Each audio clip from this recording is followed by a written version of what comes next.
roll it. What? Dude, energy is hot tonight. Energy is hot tonight. Give me something to break. Okay. All right, so you said you had some stuff you wanted to talk about. Yeah, no, I have some things to talk about, but I think it's more important right now for us to discuss my foray into artificial intelligence. Oh, yeah. That was an interesting text to receive today. There was some interesting images that crossed my desk. Yes. Usually when interesting images cross my desk, I have to report those to HR, but in this instance... It wasn't that kind of AI interesting image that you might instantly assume when you hear interesting image and AI. No, yeah, we're trying to figure out what we want to do for merchandise. We think it'd be fun to have a T-shirt. I think it'd be fun to have a T-shirt. I've reached out to this artist who I want to commission. He's not getting back to me. He might sometime in this next week, and I'll probably commission him regardless. Does he have commissions open? He did like a month ago. Oh, okay. So, and it was for like character work. So I don't know. Yeah. But we'll see. I really like his stuff. But I assume that there's like so many weird hoops you got to jump through, especially if it's something you want to sell. Yeah. You know, they might have questions about the content of the podcast. They might have questions about us making any sort of association. There might be a rev share thing. So it probably won't happen. I hope it does. I like his work a lot. But there's a couple of people who I'd like to patronize one day. But so I used some open AI. I don't know. How moral do you believe photo this generation. to be? Well, the thing is that I had an image of exactly what I wanted, and it got pretty damn close.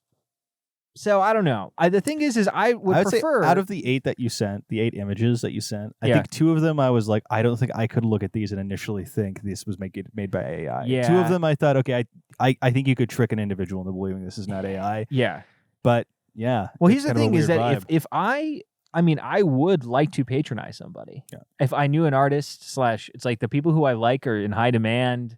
You know, I don't want any like Sonic wearing a diaper BS artists. You know, it's like those are the people who, for some weird reason, seem to be the angriest about AI, or the people who are the most talentless. And I'm not saying I'm anti artistic expression through AI. Right? I don't like it. I don't think it's good. But at the same time, I'm sitting here thinking I would also like this image to exist, and I can't draw. I don't know. Yeah. So I probably we'll say we might send the Discord some of these images, see what they think. But I think that I'll probably try to find somebody. Who are we going to call from? Brant. Throw Brant. Oh, okay, never mind. Yeah, forget this. Screw the entire episode, dude. Yeah, forget whatever this episode was supposed to be about. Hey, Brant. Hey, yo, what's up? Guess who you're on with right now? I'm on with Josh, aren't I? No, you're on with the Monomaniacs, baby. Welcome to the Monomaniacs podcast, Brant. You got me on Monomaniacs. What a perfect time. Yeah, I know, right? Brant, what's new? What are you calling about?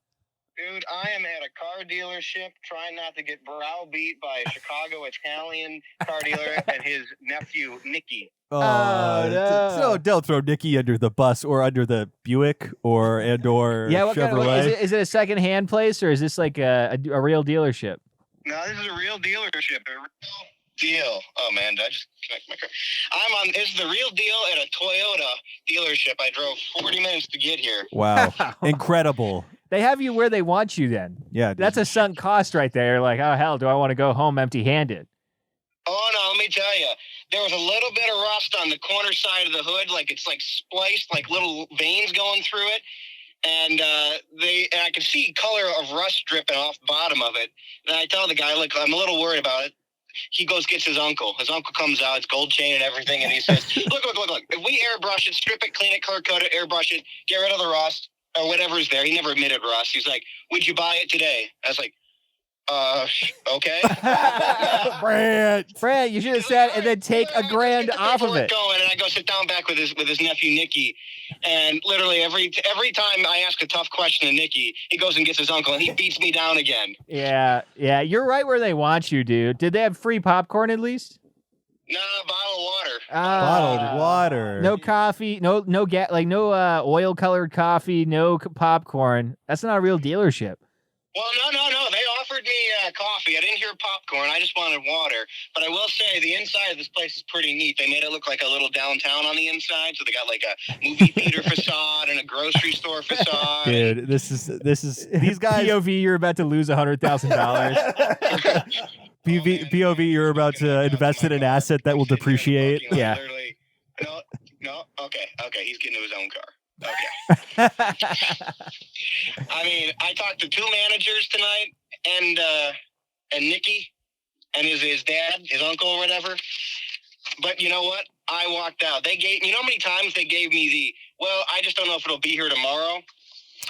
Oh yeah, classic. That's because right now people are just buying the hell out of Toyotas at a Toyota dealership. Exactly. Brant, has this changed your opinion on Italians?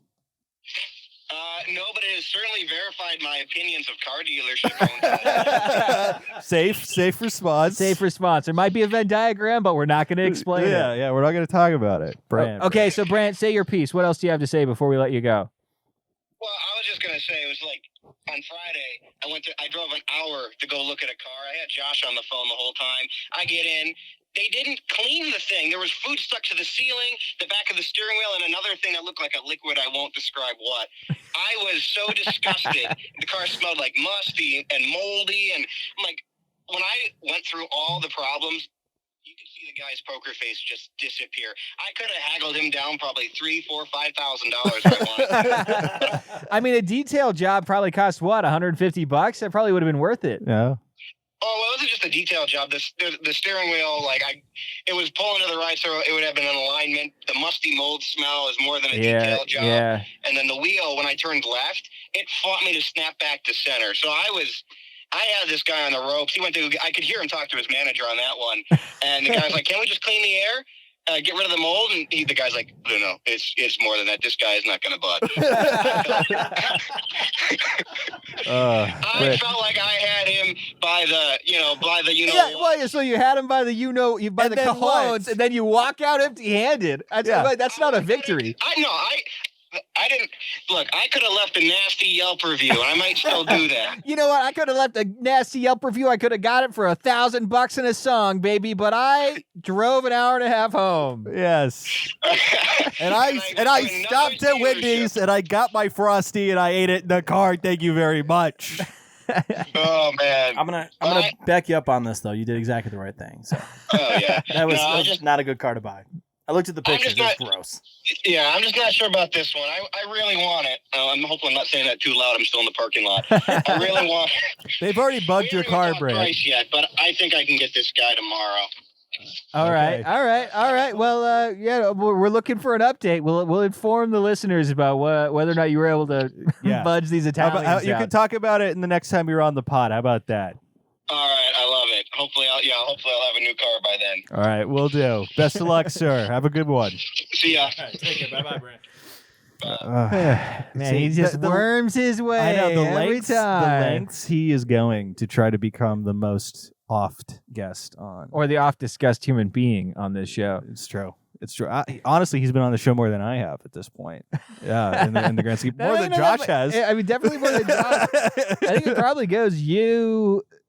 It goes me, of course, then you, and then Brant, or then Josh, and then Brant, maybe. Yeah, I don't know. So. I don't know. Fourth most common individual. Fourth most common individual in this room. Goodness gracious. All right, so what is it you have to talk about? You said you had a lot to talk about. We didn't finish our discussion that we were talking about with you. Oh, I thought that Brant's intrusion officially derailed it. Just cut that off. I don't know. I'm trying. We're gonna try and find somebody to do some design. So if you know anybody who you think would be good for it. We're kind of hoping for something that's a little messier, kind of like a punk aesthetic. I don't really like the idea of doing something that's like minimalist. I don't think it fits with the vibe. So I don't know. If you know somebody who you think would be a good artist for that, let us know. I'm trying to find somebody who's real rather than... well, this AI is real, but it's a real problem. Yeah, well, it's a real problem because it's skimming art from other people and then compositing it. It's an issue. I would prefer, though, to have something to show. Yes. Yeah, it's better to have some merch and instead of none. Yes. So that's definitely the direction. That's the hope. That's the hope. That's the But hope. speaking of AI, Yeah. do you think that the actors are going to get their way? You want to talk about the SAG-AFTRA strike? I don't know, man. What are your thoughts on it? Do you have any I think thoughts? they'll get their way. I think that's they gonna will happen. too. Yeah. The one thing that I don't know. Okay, so I just received a notification today. I opened up the YouTube app on my phone, as I oft do at exactly 7:45 every single morning, and I received a notification that said your YouTube Premium subscription price will be increasing. Yeah, so there's that, and then also YouTube at the same time announced that they're going to gate 1080p quality Behind YouTube Premium? Yeah, so you're still going to be able to get 1080p, but it's not 1080p HD, I guess. So the I don't know. There's a resolution's that distinction. high, but like I don't know exactly what the distinction is. yeah, we don't but have that kind of knowledge. They're doing a gatekeep for quality on how, and which is funny because YouTube's compression algorithm is so bad that it doesn't even really matter when you get to that point. Because the higher your quality goes, the video is compressed so much in its upload process that you don't even get the quality that they claim that you're getting. Exactly. It's not going to look the same. Yeah. And not only that, but like you can't tell the difference between 180 and 720, right? Usually. I mean, at least I can't. I can, but well, excuse me. Maybe you just are a better person in general. I'm a pro. It's what they say. Oh, okay. All right. You get the big bucks. Josh for can it. definitely tell the difference. Oh, wow. So am I just the weak link in this trio Yeah, that we you have know. in the room right now? You got mole eyes. I got mole eyes? Yeah, an eye for moles. Ugh. Because they don't need to see. They're in the dark all the time. But What? you better watch out when it's the darkness, dude. That's when I enter my element. Yeah. I'm like Riddick, dude. You're not going to see me the coming. Chronicles of Riddick, baby. Yeah. Yeah, and you got claws. Any dang way. The one thing that I don't think that they're going to entirely get, or is going to be, they're going to get halfway on, because I think they're probably going to get the AI stuff. Yeah. Halfway on is the streaming residuals thing. Yeah. That is going to do. So I don't know if you saw Red Letter Media's episode today. No, I didn't watch that one yet. but they because talked- I haven't seen the movie. I wanted to see it. Yeah, they talked in depth about this, and the thing that they predict, and I think this is very true, is that what's going to end up happening is this: if this goes through, and it probably will, all of these streaming services are going to start increasing their prices a lot, like in the next few years. Like we're going to see a lot more of like YouTube and Netflix doing what they have been doing and reducing their lower cost entry and all that stuff. Yeah. And Or that, or adding you more know, ads. Yeah, that, or you're gonna have to pay for an ads, like pay for ads. Yeah, and in that instance, when that happens, I think people are going to start obviously watching it less. There are going to be less people on it. Well, so you'd It's think kind of that a downward slide. you would think that, but which is funny because then there's like no way out because it's not like people are going to go back to physical media. No, yeah, But you'd think that, but the market cap is so strong that it doesn't matter sort of how they treat people. Like a good example of this was with the password sharing thing with Netflix. Yeah. I don't know if you saw, but their numbers went up by like 5.5 million subscribers. No. Yeah, they had like one of their best quarters.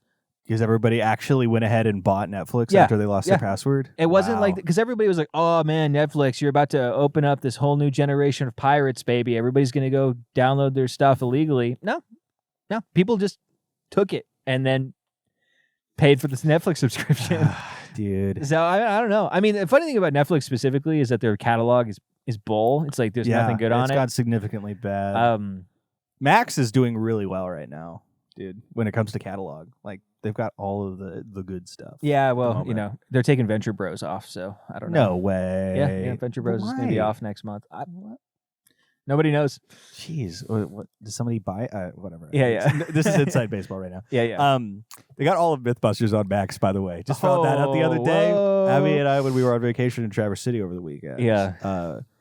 they had a smart TV, and we logged into the Max account on there, and it was like, wait a second, we could literally exhaust an entire seven weekends in a row just on watching Just on the best of. Is it worse to get no sleep or to drunk drive? The question for the ages. That's one of my favorite episodes because Yes. it's so scientifically dubious. but lovely. But lovely. I forgot because nowadays Adam Savage is like kind of cringe. Yeah. But like it's legitimately funny. Like they do a good job. It's a good show. Yeah. You know, I thought maybe I'd have like these rose tinted glasses, but like I was like, oh, this is still legitimately entertaining. Yeah. It's still well done. Oh, but I will say, I just because I know the people are clamoring for it, I do have to give my opinion on Oppenheimer because I did go see Oppenheimer over the weekend. I did not see either that or Barbie for father reasons. For fatherly reasons. I instead supported actors, and instead of streaming it, I watched it in a theater, which means they get residuals. So thank you very much. I don't think Oppenheimer's on VOD. Well, it will be eventually, but I was there and I saw it at the theaters. Okay. So Robert Downey Jr., that was for you. You could take me any way you'd like. $1 billion, that'd be helpful.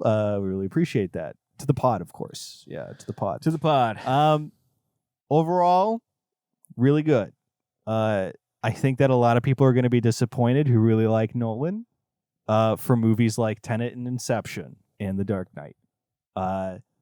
It is a biopic, and it takes the pacing of a biopic. But the weird decision that it makes is that, you know how a lot of biopics are scenes of, especially something like this, it's like about a scientific mind. It's people in a room talking to one another and like going over theory and stuff like that and like political intrigue. But it's that same thing shot like how it is usually, but pretty claustrophobic, very personal.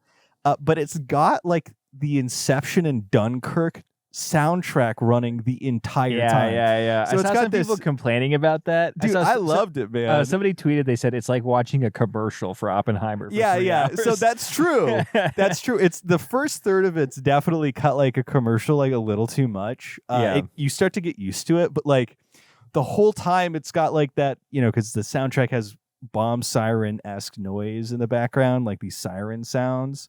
And it's just going through the entire film. So like you're having a heart attack the entire time because the anticipation's being built by the soundtrack all the time, which is exhausting. Yeah. And the film is too long at 3 hours. So something to think about. It felt like there were 4 acts to this film. And the 4th act was the one where it all felt like it was after the bomb situation happens. There's a full like 45 minutes left in the film. Whole bomb thing. The whole bomb thing happens. There's another 45 minutes, and it feels like it did not need to be there. Yeah. But it was good. Every acting was incredible.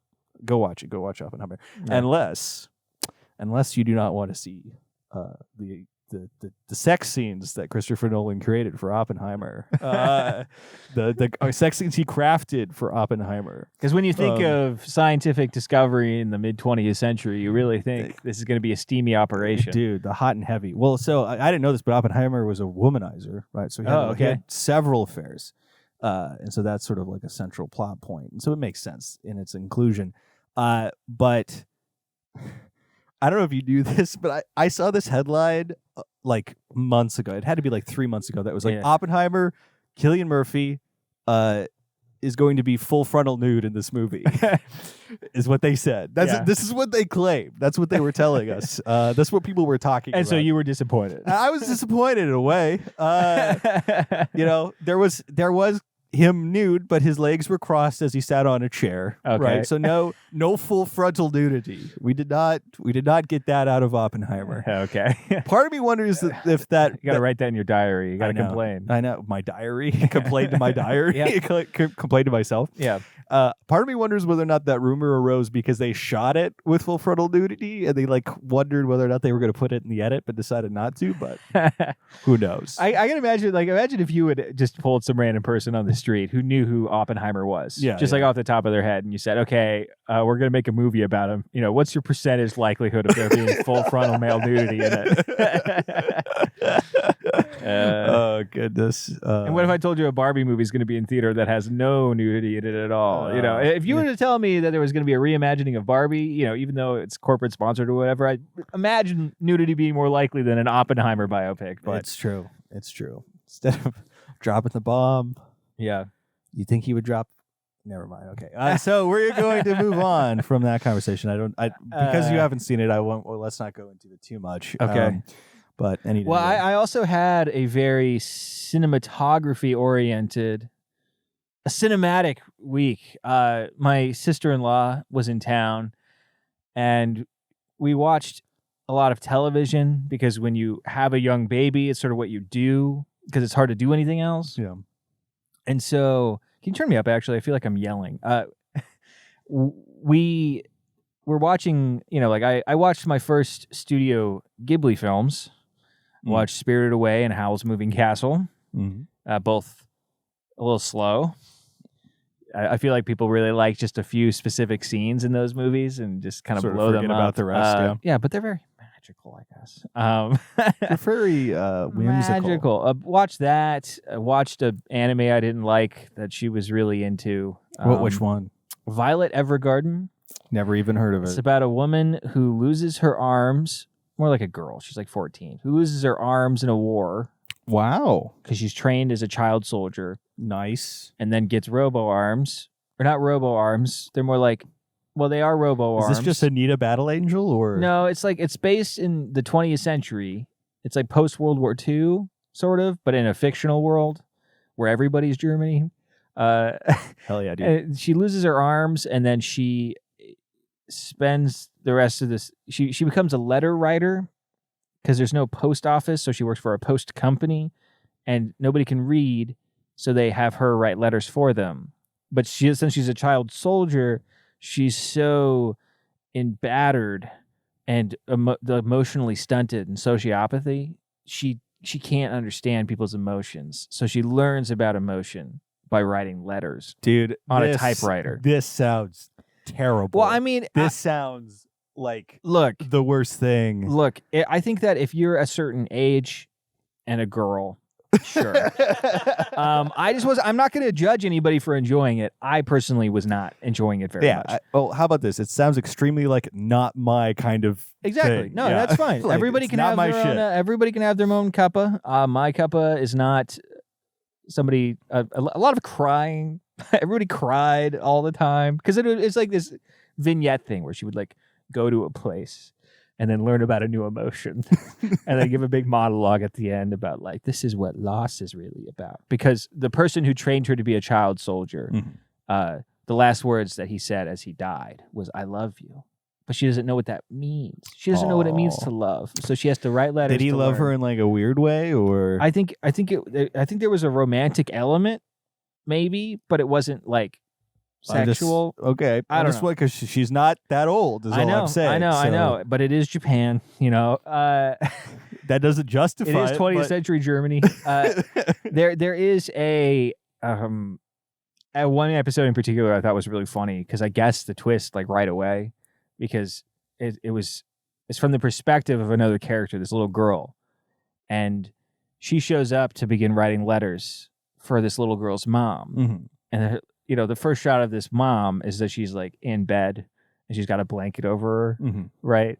And I'm like, man, she's dead by the end of this episode. There's no way, And then like 5 seconds later, she coughs blood into a napkin. And it's like, okay, well, 100% you're dead. I don't think I would call that a twist. I think that's just the language. Yeah, well, of so cinema. that's what's going on. But the thing is that the twist was very obvious because she's very upset that this woman who's a robot shows up to write letters for her mom.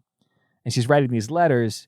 And as she's writing these letters, they're like, "I'm sorry, we can't tell you who we're writing these letters to." And she knows her mom's going to die. So she's like, "Why are you taking time away from my mom? I want to be there when you guys write these letters." And they say, "No, we're writing these letters for someone." And then I was like literally 5 minutes in, I leaned over to Becca and I was like, "Yeah, they're for the daughter." Yeah, it's perfect. They're writing the letters. Of course, it's like 5 seconds later she dies, and everyone's like, "Wow, okay." And then her first birthday after she dies, it's like, "Dear Tabitha, you're 5 now. Blah, blah, blah. You must be growing up so much." And it's like, okay. And then it's emotions and music and all this stuff. And then she gets married and has a kid and is still reading these letters. And I was like, this isn't for me. Which is fine. Do you have a heart of stone, Shad? I do in some ways, I'd say. Okay. Well, I mean, it's good that you admit it at such a young age. I'm not into the just a lot of people sitting around crying in an anime way. And then it was the dub too, so it was like I don't know. I didn't like it. But dude, I watched a new anime. Okay. I have one more thing to mention about my viewing experience. I know what it is, but I wanted to hop I don't in think on you this. do. Oh, I do. Becca told me a little bit about it earlier. Okay. It is called Kayaji's Soul Survivor. Okay. It is a gambling anime, and the whole concept is this man is in death games where he plays things like rock, paper, scissors, where the stakes are always that he's going to die if he doesn't succeed. Okay. It is the best thing ever. Isn't that what Yu-Gi-Oh used to be? Yes. Yeah. I mean, I think we talked about this on like the last episode or something like that on the Patreon. But there is a solid 8 episodes. Like we're talking like 3 hours of content that are just one game of cards. Just one card game. It's a 7 hands in a row. Yeah. Or sorry, it's 12 hands of the same card game. And, that sounds like terrible, but it's like that sports anime kind of thing where like they try to build up every single moment as to be as impactful as possible. Yeah. And I really like it. That being said, I have just arrived at the Pachinko arc, and I don't know if I can go on because Pachinko is like slots. It is a game of chance. Yeah. It is really weird because like my one major complaint is every game that they play, somebody is cheating. And the whole way you win is figuring out who is cheating and then how to cheat to win against the cheater, right? So I guess the moral of the story is that you can't actually like gamble. You can't gamble on the odds. For it's real. about crushing the others. So why would the other people on the other side of the gambling situation, on the other side of the felt, why would they want this guy dead? Why are they like, I'll take that bet? Well, so usually he is in a situation where he has to bet his life or bet like something that is physically harms him. Like at one point he bets his ear. Okay. Why? Why would that be of value to the opposition? Because the opposition is usually the rich and powerful. Mm-hmm. It's the power disparity, and they're in it just for the fun. And so they put money down for him to put down something like the big card game thing that's like 8 episodes long. He's got a drill in his ear, and he bets in millimeters on the drill getting closer to his eardrum. And so it goes into his ear cavity at one point, but it doesn't quite get to his drum. He wins. Yeah. But the way he does it is he cuts his ear off, dude. He cuts his ear off in the bathroom and comes out with a blanket over it. He's like, they tried to take it. He tried to take it off, but he couldn't do it. And then they play it. And it's like, surprise, I don't actually have the thing on my ear anymore because I cut my ear off. It's great, dude. Yeah. The rises and falls. Is there like a Mojang manga? There's like a Mojang manga that's just Mojang, and it famously had a 20-year one game of Mojang. Yeah. Over 20 years of the manga coming out every single week, which is impressive. My one complaint, though, I've got one major one, is that it looks terrible. It looks atrocious, in like a 90s way, or like the manga was made in the 80s and it was animated in the early 2000s. But yeah, just look up Kaiji Soul Survivor. The man is one of the ugliest protagonists. Why are you watching it then? Who recommended it to you? I'm really Eye Patch Wolf. Okay. Eye Patch Wolf. So I don't know. I mean, come on. Okay. So you got another thing. I do have another thing. I guess Becca spoiled the secret of it to Dylan, but I have sort of became mentally obsessed with this as I was watching it, and it's one of those things. So the show ostensibly is about something, right? I guess we could say this is my monomaniacal obsession. Monomaniacs, we talk about our monomaniacal obsessions. Yes. So this is yours, I would say. Well, so I don't know if I would say. I'm just going to it's more of a play-by-play thing because I sort of refused to learn anything more about the subject matter. Yeah. Right? I don't think it's worth me doing that because I'm not going to return to this thing. But, okay, so one of the things that they watched was something called a K-drama, which is a Korean drama show. Sort of like a soap, right? But they do it different over there. It's weird because it's not like a telenovela or a soap where it goes on for like 15 years. Yeah. They're a distinct season. They're like watching a 10-hour movie or like a 12-hour movie.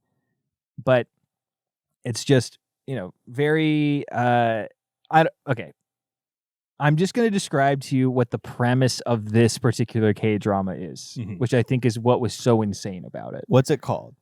It's called, I believe it's called Descendants of the Sun is what it's called. Okay. Now, this is the basic premise, all right? It starts off in the first couple of episodes at a military hospital in Seoul, okay? And this special ops guy... Part of the teams, part of the Korean Special Forces, right? Falls in love, or at least falls in crush with this surgeon, right? And they go to schedule a date, but then he has something come up and he can't make it. Okay. And it's like, okay. We have conflict. So the running theme of the show is always something comes up. He can't finish whatever date he's on with this woman. And you know how this is all going to end, right? Because it's, a Korean drama. And it's like, oh, yes, eventually they'll all get married, right? There's like several subplots and different people who are also trying to get married, right? And there's like these weird things where there's only 4 songs ever in the show. I love that. It's really cool. And they all have lyrics. And either you're hearing one of the 4 songs or you're hearing an instrumental guitar version of one of the 4 songs. Love it. Right. Unless there's another type of sequence, which I'm not. There is another type of sequence in which there is different music. But so like you even though it's in Korean, first off, they're always speaking English in random phrases, and all the songs have like their choruses in English. Yeah. So like the big chorus for the 2 main protagonists was "I love you," right? And so, there'd just be this sweeping music and the Korean singing in the background. And then you would start to like memorize the Korean. Because I only watched 3 episodes of this stuff. And I was already memorizing the Korean on this song because they play it like 20 times, right? Anyway, so this is happening, and she is trying to work her way up the ranks at this hospital, right? Well, all of a sudden, they eventually decide like, okay, we're going to go out on a real date. And so they go out on a real date. So why is this man a part of the teams? Well, what does this have to do? Just wait. What does it have to do with this? Just wait, okay? So they go out on a real date, right? And she's had a real long day, right? But they meet up, and he and her have this like, quirky sort of date where they have takeout, and then they go to see a movie.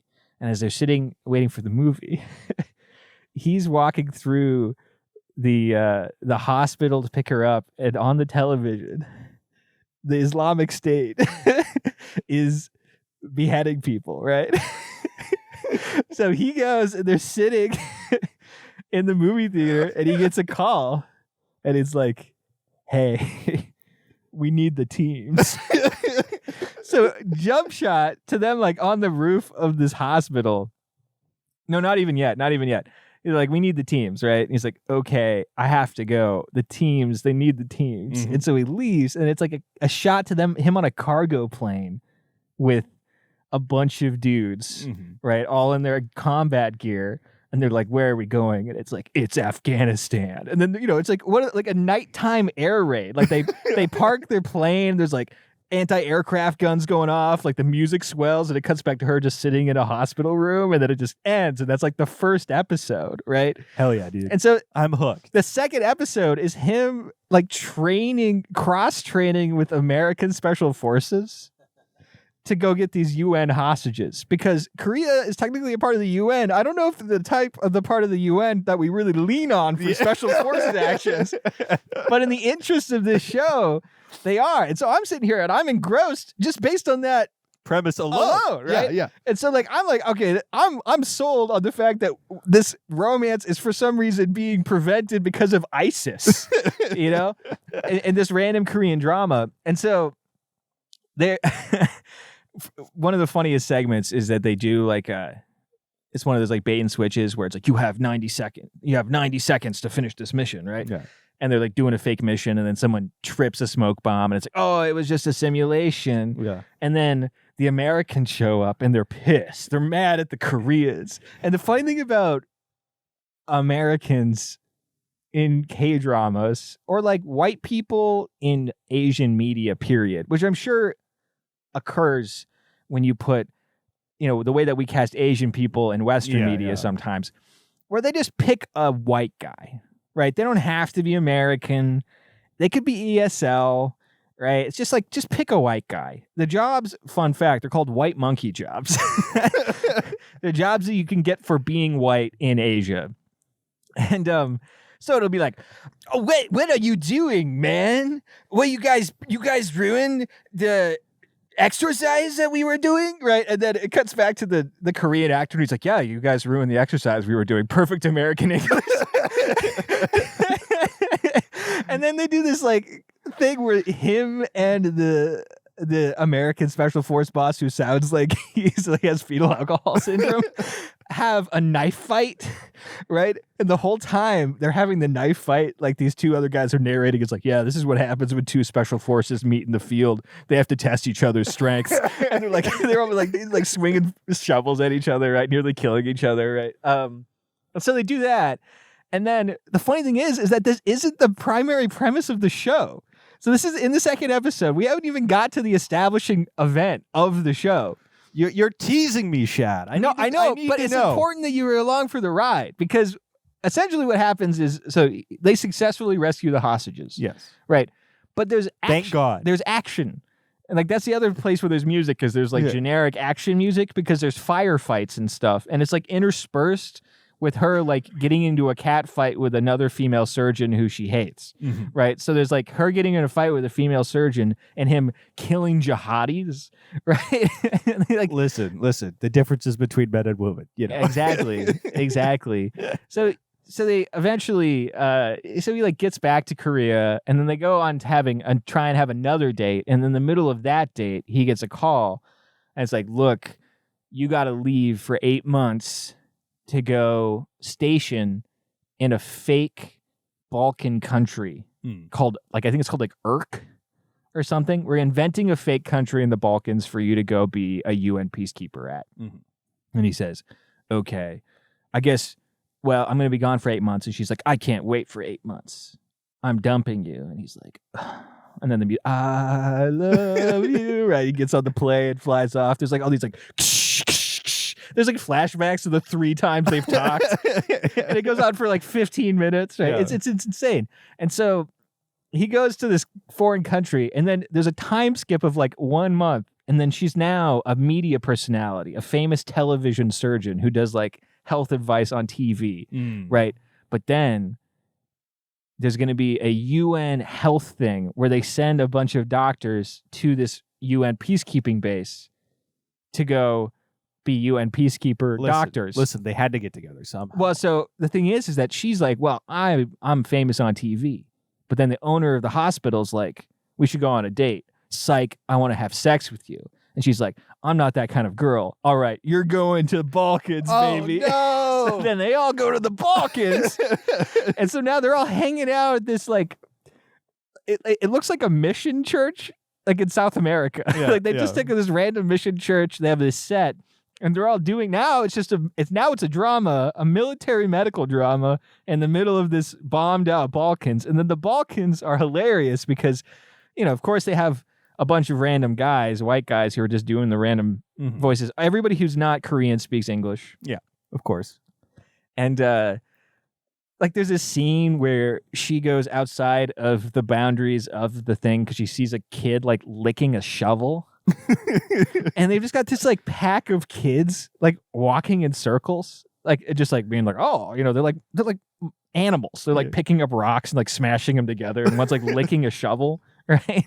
Which becomes important later because apparently there's an epidemic of lead poisoning because kids are licking too many shovels. But they're all like lightly dusted to where they look vaguely ethnic in the way that like Americans would be like, oh, this person's vaguely ethnic, where they're like brown. Yeah. It's the Balkans, right? And there's all these just like white kids who have been painted brown who are walking around licking shovels, right? And she's like, oh, don't do that. Eat this candy bar instead, right? And then there's this like thing where she like steps on a desactivated landmine and he like makes fun of her for it. I don't know. Anyway, love. But so I'm watching this, and like, there's all sorts of subplots and all these different people and these crazy characters. There's a few things that I was thinking about the whole time, right? I don't know whether or not Korean peacekeepers keep a round chambered. I don't know. But if they do, there's a lot of safety violations that occur on that show. one of the funniest things that there's a couple of funny things. One is they do ad placements far heavier handed than Americans do. So there's like a scene before they go to the Balkans where she like goes to Subway and they recognize that she's this person from TV. And she's like, oh, you're much prettier in person than you were on the TV. And she's like, oh, thanks. I'll have the ham on honey wheat, please. And then she like brings Subway to all of her coworkers and they talk about the Subway for 5 minutes. They're like, oh, wow, like, what's that, Italian urban cheese? Hell yeah. You're like, wow, okay, awesome. And of course, they drive in Korean cars and et cetera. And it's there's long shots. It feels like a car commercial where they're like driving on the coastline and there's just all these aerial shots of the car. The last plot point that happened before I stopped watching was the leader of the Arab world. The leader of the Arab world. Now, there's like, he's just called president. They refer to him as president, right? The leader of the Arab world is traveling. Don't tell me he falls in love with a certain Korean doctor. No. There's nobody who's after her affection. There is someone who's after his affection. Okay. Who is... there's a lot of stuff where I'm like, I don't think that the real life Korean military or any military would be allowing the kind of romance that's occurring between soldiers in this in this situation. But so he's like traveling for some reason through this random Balkan country, and he's having some sort of cardiac episode. And so they drop him off, and they're like, "Oh, here's the thing about VIPs: is that VIPs." They don't actually record their real medical status.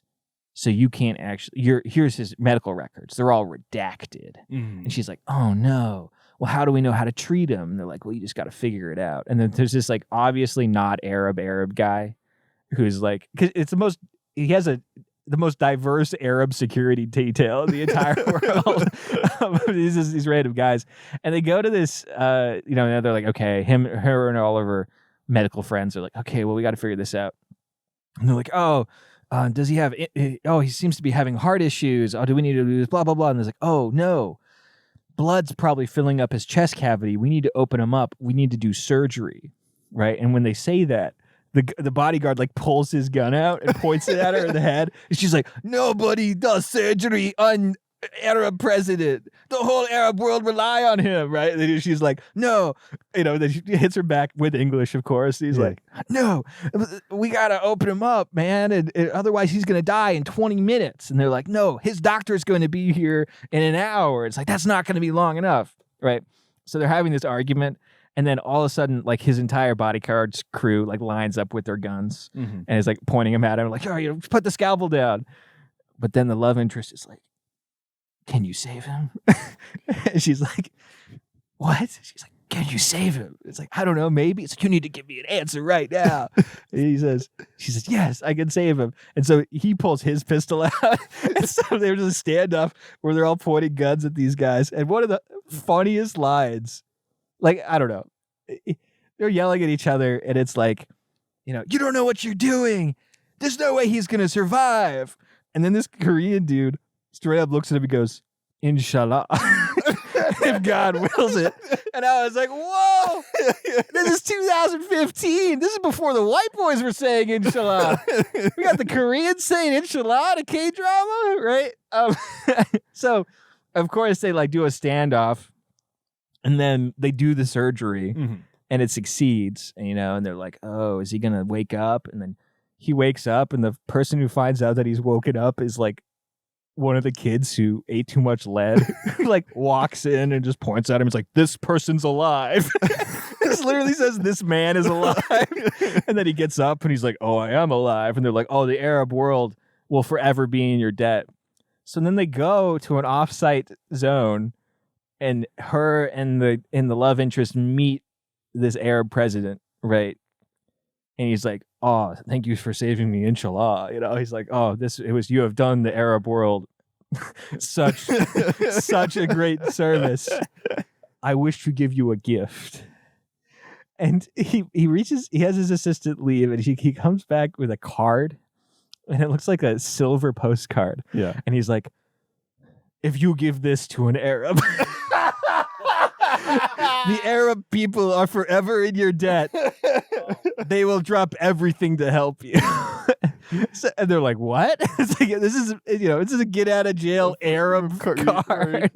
Oh goodness. So I don't know. I mean, it was pretty wild. Like the pacing of it is insane. There's so many characters. It's like, I don't know. I mean, I can get why if you're at a certain age, because it mostly like traps teenage girls. Yeah. Like I can get why it would be such a compelling thing to binge because it's like dynamic, it's super dramatic. There's a lot of crazy cuts, and it's just zany enough, and it's just crazy. It's absolutely insane. And like, I mean, like, why else do we like JoJo's Bizarre Adventure? Yeah, it's sort of JoJo's Bizarre Adventure-esque, and there's some that are more like that. Like, my sister-in-law was telling me about this one called Goblin, which is about a guy from Imperial Korea who's immortal, who's like a businessman, who's trying to find love as an immortal Korean. Dude. Anything that's called there's a bunch of flashbacks to him. Goblin is pretty much enough to sell me on the whole situation. There's all these flashbacks to him being in Imperial Korea, and then his love interest is actually the person who is destined to kill him. The Goblin Queen. I don't know. I mean, it's insane. So I don't know. I mean, it's. Is this something that you see yourself foraying into? No, not even a little bit. I don't have time for that stuff. But honestly, I do feel sort of weirdly attracted to keep watching this. Yeah, because like there's like they introduced the villain, who is like this random guy who's a arms dealer, right? And that's like the crux of it. She was saying that like multiple times they become POWs. You know. There's ransom involved. There's all these weird side characters who are like in the Balkans, right? There's like this one scene where one just buys a gun at a bar and then like points it at the cops or points it at the military. And it was like, I bought this gun, they're pointing it at him. And then she like gets mad when he takes the gun from her and is like, I can't believe it. I just needed that to protect myself, and runs off. And you're like, what is going on? One of the funniest things about it though is that as someone who knows a little bit about guns, not very much, it was hilarious because like there's a scene where they bust these arms dealers and they like open this box and it's just AK-47s and 1911s, which 1911 handguns, they're not like widely manufactured in the East for one, but also like haven't seen active duty in a very long time. I don't know. It's like a very funny anachronism to have them be there. They got to go somewhere, dude. Yeah, I did learn a lot. Where'd they all go? I did learn a lot about the K2, the Korean service rifle, because I was reading about it the whole time I was watching it, which apparently is one of the most illegally traded weapons in the world. Fun fact. If you're an Asian terrorist, you have a K2. And then I also attempted to learn, because there was this point. I also attempted to procure K2. Yeah, no. There was this point where somebody, because he did this to the Arabs, he got like halfway court-martialed. Mm-hmm. But of course they pardoned him. Of course. Yes. And so he had to hand in his gun. So in a situation in which he was under the impression he was going to kill somebody, he had his pistol out. He was pointing it at these Arab guards, Arab guards. Yeah, definitely not Arab. Yeah. He just dropped the clip out and handed the clip and the gun over. And I'm like, wait, you didn't rack it? I was like, somebody please check. Please check the gun. I'm sure there's a bullet in there. So I don't know. It was. I just had like, I don't know. I kind of had a smile on my face. You got a smile on your face right now. Every time there would just be an establishment shot of war happening, I was like, this is it right here. I love this. So I don't know. Goodness, dude. You're really excited about that. That's filled you with joy. You know what fills my heart with joy? Our patrons. Oh yes, the support they give to this show. We cannot do it without them.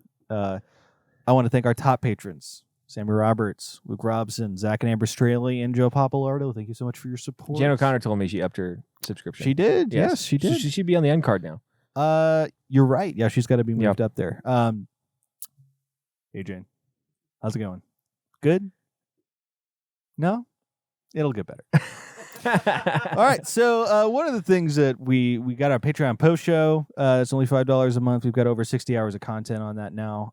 So if you're interested, we record that after every episode. You can just go on the Patreon at Monomaniacs Pod. I guess Patreon Monomaniacs Pod. And you can ask questions of us on that Patreon, and we'll answer them on the show. We got 2 questions from Samuel Roberts that we're going to answer on the show right now. First question from patron Sammy Roberts. When is the BDC getting back together for a sequel to their song Water Temple? I have no idea what this question means. But if I did know who the BDC were or the members of, say, had some connection to that individual or individuals, I don't even know what BDC stands for, I would say keep an eye out. All right, we got another question from Sammy. He says, I'm moving to a new house and I'm finding a bunch of random junk in my home. What's the weirdest thing you discovered that you owned while preparing for a move? It's a good question. Does mold count? Yeah. I will say that you do discover that your home is a lot more disgusting than you thought it was.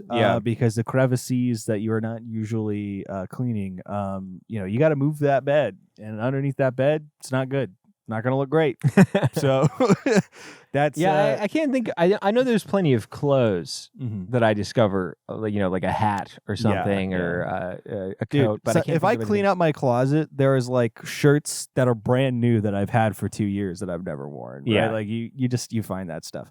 And also, when I graduated college, that was a big moment in regards to finding things. Because I feel like every semester or every year you would just take assorted like relics, like, oh, I got this Santa hat from this party, and I got this bead necklace from this thing, and you would, from Mardi Gras, because you did the thing you do for a bead necklace. Yeah. I did the thing that I needed to do for a bead necklace. Yeah, that will not be spoken on this pod. Yeah, but I always thought you pulled an Oppenheimer. They call it an Oppenheimer. They call it a J. Oppenheimer. Yeah.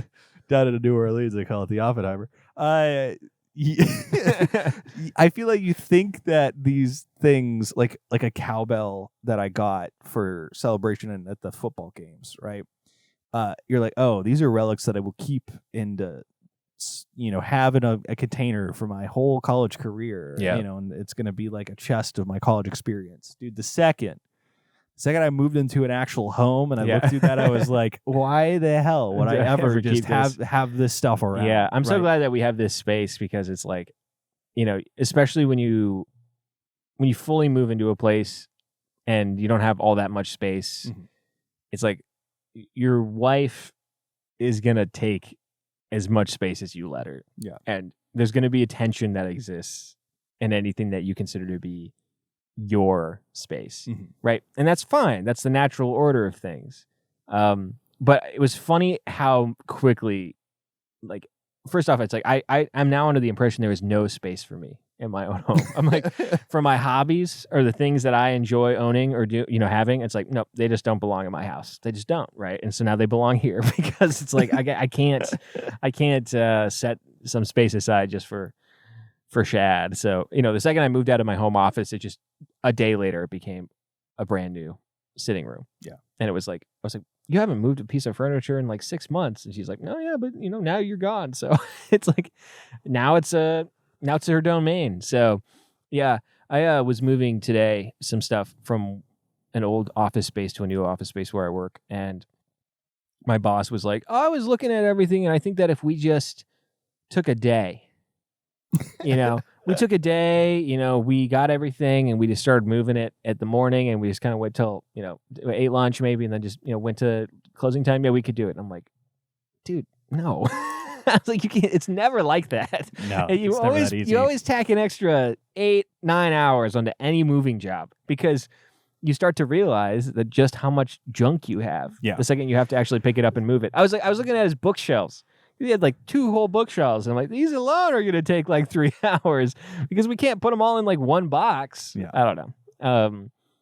So yeah, I don't know. I hate moving. I really do. It's the worst. I've done it so much in my life, because up until this house that I live in now, it was just constantly. It was like every year or 2 I was moving, and I now just have this resentment for it, where I'm to the point where I say, like, I have a hard time even imagining what it would be like to move. Yeah. I get a new home. I really do. I even if I won the lottery tomorrow, I would not. So yesterday I house. was talking to my wife about this very thing about winning the lottery, and I said, I've been thinking about it a lot. yeah. And I was like, yeah, I think that we could just like really deck this place out. And she was like, no. I was like, dude, okay. I had the same instinct. I was if we were to win a bunch of money, I would just make my house really nice. And then like I don't need a big old pool. I don't need any of that stuff. I just make my house as perfect as I would like it to be, just the ideal version of itself. And then we're good. Right? Like I don't need a bunch of spare foot. You have like a little bit of backyard. We would probably just need acreage, I think. Yeah. But yeah, no, I mean it's something to think about. The thing is though is that if you really do make that money though, you just pay someone to move you. And you can pay True. you can pay someone super a lot of money to move you to where they pack everything and they do a really good job and it's very clean, and efficient, and it takes like a day, You have that kind of money. Dude, it's not healthy, dude. It's how the other half lives, dude. I saw when I was in Traverse City, I saw how the other half lives. Yeah, dude, like the mansions they got up in the vineyards over there. Yeah, the Buttigiegs live there. Yeah, dude, the Buttigiegs live up there. Dude. Yeah, I don't know where they live in town, or they have an estate. I have no idea. Jamie, look it up. No, actually, don't. It doesn't. Can we dox Pete Buttigieg's address live on air? Yeah. No, I'm sure but that's public knowledge. I saw a video on Facebook, because Facebook is the only app I have on my phone now for social media. Desperate times sometimes. I deleted it all, everything. So if I have like a moment where I finally break and I'm like, I've got to look at something on my phone, I end up looking at Facebook, which is just a wasteland, brother. It is hell. Yeah. It's 1 in every 5 posts you see on Facebook now are from people you follow or are friends with. It's all ads. It's all Best Action Movie 2017. Yeah. It's a clip from like Jackass. Yeah. And you're like, what? I saw a video that was like, what happened to these people that won the lottery? And each one of them was a sad, destructive story of someone falling apart. Yeah. And losing all their money to burglaries and gambling. Listen, there are 2 problems here. One, if that's the issues that you have, Lordy, I just want to have those issues. I'd love to try that out. I'd at least like to have the ability to test myself with that. I don't know, man. I feel like the entire New Testament is trying to tell you not to do that. Listen. If I fell into it, this is a gift from God. Anyway, the other thing is, I mean, you're God's strongest soldier. He gave you your toughest battle. Yeah, the toughest battle. And that is such bullshit. The idea, it's like, the people that have really the hardest is the people that end up getting all this money and fall apart. It's like, are you just trying to tell me that my life would be harder if I had money? I mean, your likelihood of immorality, yes, increases. And immortality, and yes. I'm sure that our relationship would instantly mutate. I'd want to kill you or something. Really? I don't know. Do you want to see me dead? The thing is, money it's got the superpower, right? Where it can take anybody, no matter their kind of relationship, and instantly turn it sour. Yeah. Right? I've never looked at Josh the same since he got that raise. Since we started paying him. Yeah, since we started paying him, I can't. Well, it's like the power dynamic is shifted. Every time he doesn't show up, I'm like, that's 650 freaking bucks that we just an episode. 650 bucks an episode. He doesn't even show up. Yeah. We still have to pay him too. It's in the contract. It just to let you guys know, all your Patreon money, it goes to Josh first, and then out of our pockets. Out of our pockets. Straight to his coffers. Yeah, exactly. So and he doesn't even edit the show. He didn't even look up Buttigieg's address when I asked him, dude. I don't even know. $650, dude. But also, why would you ever give your identity when you win the lottery? There's a couple of ways. There's a couple of reasons for this. But there are plenty of shell ways that you can get around this. No, so I've the thing is that's part of it. But the problem is that there's an entire cottage industry of investigation that occurs the second somebody wins to find out who it is. And then all these people who are scam artists or et cetera are trying to figure out the identity. And so it's like, okay, well, you should they check out public records, tax information, whatever it takes to figure out roughly where or who could have got the ticket, where they might have turned it in, etc. Like people are scouring like the most recent Powerball, there was like footage of this woman, just this random like 40-year-old black woman, like walking out very excited from that particular gas station that was caught on tape. And they're like, this is her. And, it's like, and so now everybody knows. And so if you know who she is, / you're an organization or a person who wants to go out of her way, or their way, excuse me, to get that money from her, then now you have a lead. And so it's like, okay, you have to, not only do you have to, you can't just be like, I acquire it and I put it in an account. It's like, no. You can't do that because any sort of, like, there's an entire cottage industry of investigation. No, you can do that. You can go put the money in an account. Well, what if it's if there's lotteries that you have to show up to acquire? Yes, you wear a scream mask and you have gloves on. I've seen it happen. I've seen it done. Yeah, but then you have to. I will be the one. It will be different for me. I will be the what successful you literally one. have to do is you have to, the people who are able to do this properly are probably people who are already wealthy, because you have the resources and you know the people who aren't going to con you. Like if you already have a CPA you trust. Right? Like, because the first thing you're going to do is you're going to be like, okay, well, I need a CPA or a full-on financial advisor. Well, it's like, okay, well, who are you going to go to? Well, if you're from a traditionally poor background, the people who are the financial advisors in your community are probably not going to have your best interest at heart. And so you're going to get scammed, right? Or even if you're rich, a lot of those people don't have your best interest at heart. You're going to get scammed. Everybody's going to try and scam you. Everybody wants the money. Dude. And then if your family finds out, then they're going to resent you for the rest of your life. Like me, I would resent you for the rest of my life. I'd be like, dude, I'm out here buying myself these Big Macs. And he's out there, caviar, every day. He's got caviar. I'm out here buying myself these Big Macs, and he's not buying them for me. Exactly. No. And the thing is, I know that that's ridiculous, but that's where your brain goes. That's how everybody's brain operates. I know. There's people who like kill each other because they do one of those workplace things where they split the Powerball. And then an auto body shop in Delaware or something is the one who wins. And then they're in court for the rest of their freaking lives because they're like, actually, for some reason, since I was the guy who went to the store and picked it up, means that I'm the one who deserves all of the money. Or like if you buy a Powerball ticket for someone as a gift, if you're the guy who got that gift, it's over. Yeah. You're in court for the rest of your life. Yeah. Right? Because they're going to be like, I bought the Powerball ticket. We're like, well, no, you gave it to me as a gift. And then all of a sudden now you're in court for the rest of your life. And now, since the stakes are so high, it doesn't matter. People are going to put as much resources and time into it as they need to get the cash. It's like, fun fact, it's like how the government, it's like, I'm not a libertarian, but there's this libertarian concept called legal plunder that I think is a good concept, which is that if there is an ability for an award to be granted by the government, then everybody will go out of their way to the highest extent physically possible to acquire it because there's no greater lottery win, right? People will, as long as there is a chance that you can get pork in a bill, there will be lobbyists. No matter how remote the chance. Yeah. Because if you're lucky enough to get that check in the mail, it's Green Street, right? And so same thing where if somebody... You cannot deter people. Listen. All I'm hearing is facts and logic. I'm a little Ben Shapiro over there. Sound reasoning. Yeah. I just don't want to listen to it. I'll be frank. Yeah. I want to feel like I have an opportunity. You have to keep it a secret. I have a chance. You have to keep it a secret from out. literally everybody. Literally everybody. I mean, maybe you could tell Dad. I don't think you really could, though. I'd tell you, Dad. I'd tell you. I'd tell you, Dad. I don't know. I mean, I need to get an accountant. Yeah, exactly. Because you'd have to go to him to find a good accountant. Yes, I know.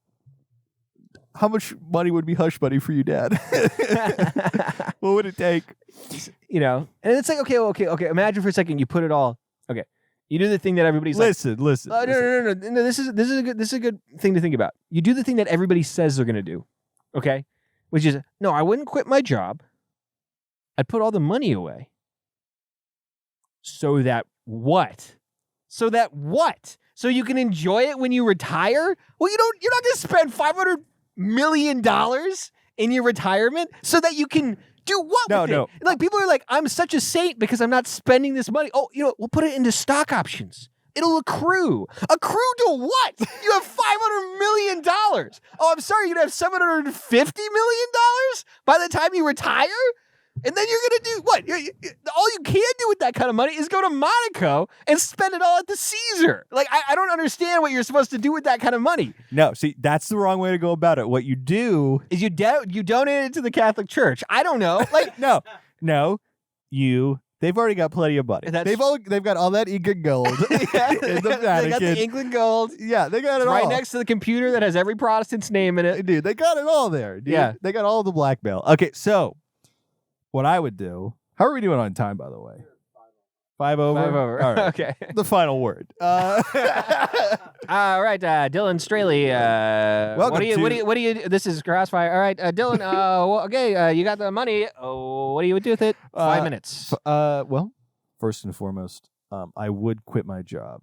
To say that I would continue doing what I'm doing right now is crazy. But one does need to work. One needs their job. They need their health. I would do what is a passion project that could possibly bring in a lot of money, right? My friends and family do not know how much money I'm making off of this endeavor, right? They cannot figure that information out, right? If it is private information. I then pretend like I'm making bukus of dollars, right? I still do it. I still do the project. I still do the job, but under the presentation that I'm making a ton of money doing it. Right? All right, Pat Buchanan, your response. Nothing? Okay. All right, so that's the rest of the show, guys. I have much more to say about this. I could actually probably keep talking about it. But Shad, I could tell. Because I don't know. I think it's a dumb proposition. But you think, just like everybody's always said, I mean, this time it'll be different. It'll be different. Ladies and gentlemen, I'm going to be the one. Thanks for listening to Monomaniacs. If you want to listen to the Patreon show where this conversation will most likely continue, feel free to subscribe to our Patreon. We have a lot of fun. It gets a little more off the rails somehow more than, I guess, this has already kind of gone a little off the rails. Yeah. But if you want to hear more fun. about K-dramas and winning the lottery, then that's the place. Or if for you want to win the lottery yourself, I will tell you the next Powerball numbers. Tune in. Only $5. It's not... Think of the investment value on that. The ROI is insane. I think it's $10. But bye.